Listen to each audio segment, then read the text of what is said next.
Private investigators.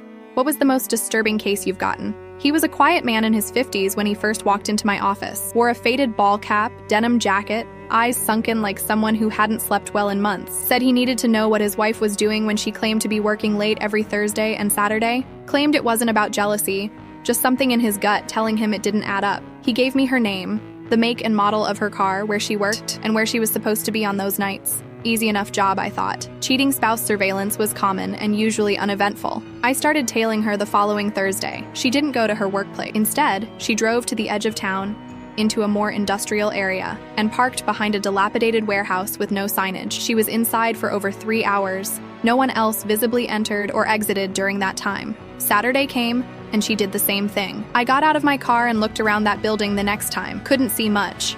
Windows were blacked out, but I noticed other cars parked nearby, all different plates from different counties. Something was off. I asked around quietly and found out the place had a history of complaints, but nothing ever stuck. Zoning issues, drug suspicions, always swept under the rug. The next week, I installed a small camera near the back entrance of the warehouse. What I saw made my blood run cold. Groups of men and women, some who looked disturbingly young, being shuffled in and out, guarded by heavily built men with guns barely hidden under jackets. And his wife? She wasn't a visitor. She was giving orders. I called the client and asked to meet in person. I told him I had reason to believe this was more than an affair. I showed him just a few stills. His face changed, not surprised, just defeated. He thanked me, paid me on the spot, and said not to dig further. I was to stop surveillance immediately.